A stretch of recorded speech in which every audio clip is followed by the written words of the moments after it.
السلام عليكم، مرحبا بكم اليوم في وصفة جديدة. وصفة اللي هي طاغت سيترون مورينغي.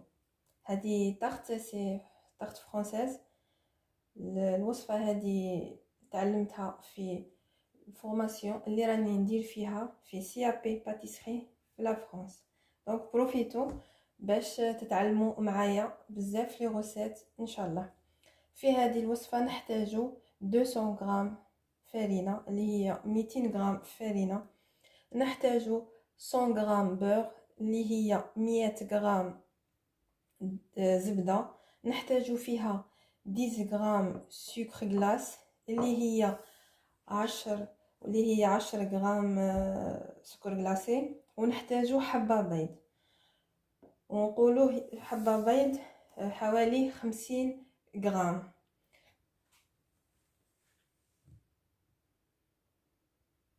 نديرو في الخلاط لا فارين تاعنا والبور فرينه والزبده تاعنا حتى نخلطو الخليط مليح. الدهان مع الفارينه يولي بهذا القوام، يتخلط مليح.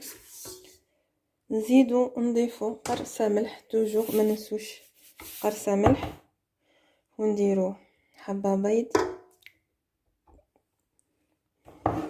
ونزيدو سكر تاعنا. هاتيش هذه بات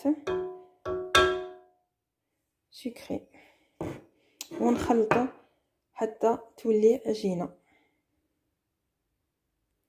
هنايا بعد ما كملنا ولت لنا عجينه كما تلاحظوا متماسكه. نزيدو نخدموها شويه بليدينا،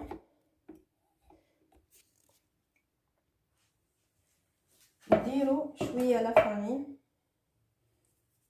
بعد ما نكونوا نقينا البلون دو طرافاي تاعنا، ونجيبو لاباط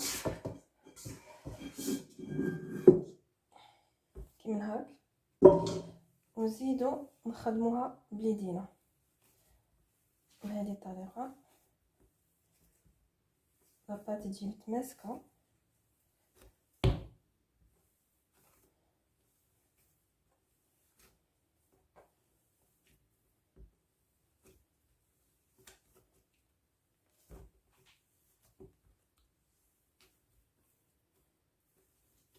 ودروك نديروها في الثلاجه ترتاح، نديرو لها بلاستيك تاعنا ونديروها في الثلاجه ترتاح مده من نص ساعه حتى لساعه.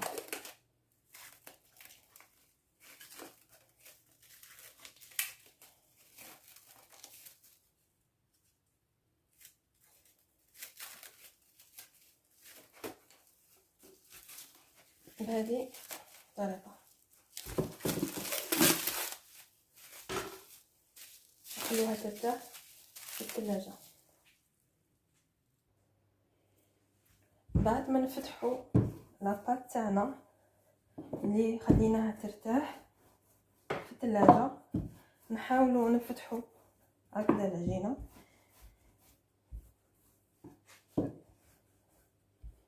بهذه الطريقه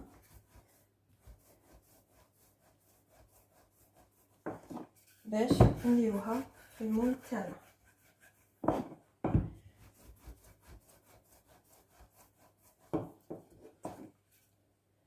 نجيبوا المول تاعنا اللي هو هذا، بعد ما درنا له الزبده والفارين باش ما تلزقش معنا لاباط، ونحاولوا نقلوها بعد ما كنا درنا الفارينه من تحت، ونحطوها بهذا الشكل.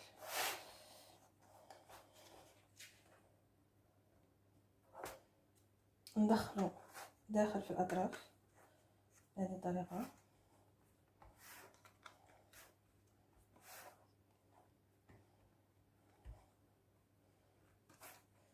ندركو منه تحت باش نتاكدوا بلي راهي كامل لاصقه في الاطراف بهذه الطريقه.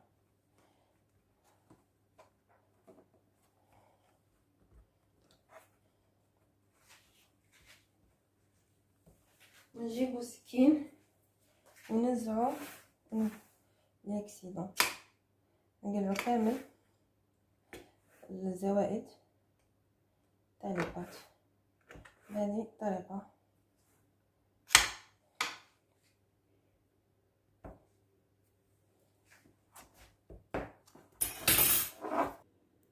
نروحو طريقه التحضير لكريم سيترون، واللي نحتاجو فيها 3 سيترون، ونحتاجو 60 غرام دو بور، 60 غرام زبدة، ونحتاجو فيها 125 سكر و3 بيض. نعصرو 3 حبات ليم هنايا ونديروهم في كاسرونه، نزيدو معاهم الدهان اللي هي 60 غرام، ونزيدو السكر اللي هي 125 غرام، ونخلطو مليح. نحاولوا الغاز نقصوا له ما يكونش منقولش ما كنحرقناش، ونخلوه حتى يذوب الدهان مليح، حتى يذوب الزبده مليح، ونزيدو البيض وحده بوحده حتى كامل يتخلط لنا الخليط. بعد ما ذابت لنا الزبده زدنا ضفنا البيض 3 حبات بيض، ونقعدو نخلطو بلا فوي حتى يتماسك الخليط عاد باش نحبسو. ودروك نروحو نحضرو لامورين تاعنا. لامورين غادي نحضرو لامورين فرونسي، هي اسهل لامورين اللي نديرو فيها 225 غرام بلون تاع البيض، اللي هي حوالي ربعة بيض. حنا في هنايا لا غوسيت كي ناخدو لا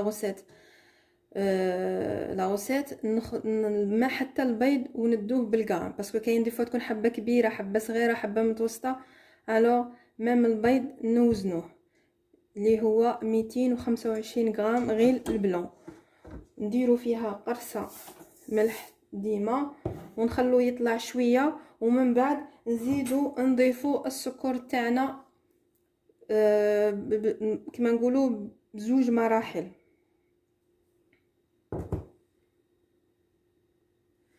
نديرو نصف الكميه تاع السكر.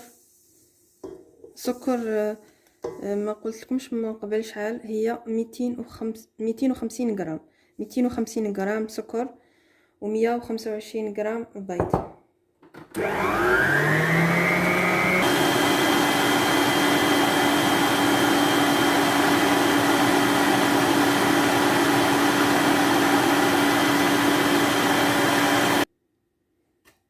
حتى نشوفوا دارنا منقار العصفور هكذا نعرفوا باللي لامورين تاعنا راهي واجده. بعد ما طابت لاباط ودرنا لها الكريم سيترون، نجيبو كريم نجيبو اللي درناها ميرينغ، ونجيبو هذا لادوي اللي دايره كيما هكا عامله كيما هكا، ونبقوا نديكورو في لاطاغ تاعنا بهذه الطريقه.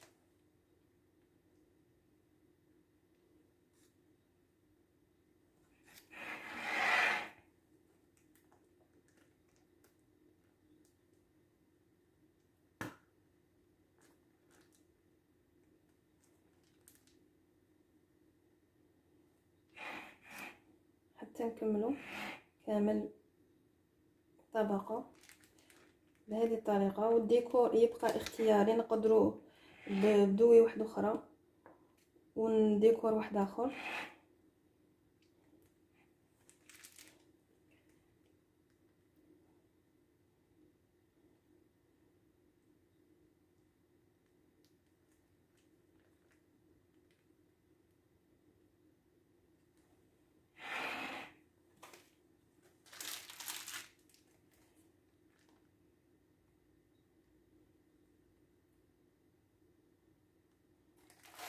بهذه الطريقة، ومن بعد نحمرو كامل طبقات.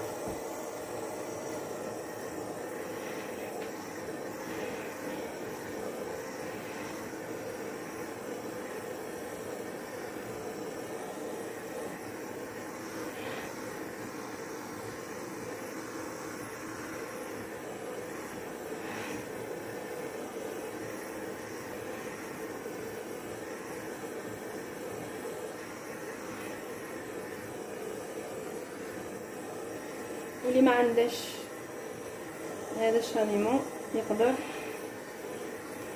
يديرها، يعاود يدخلها في الفرن غير من الفوق، يقد ما تحمر غير شويه بلا ما تنحمر.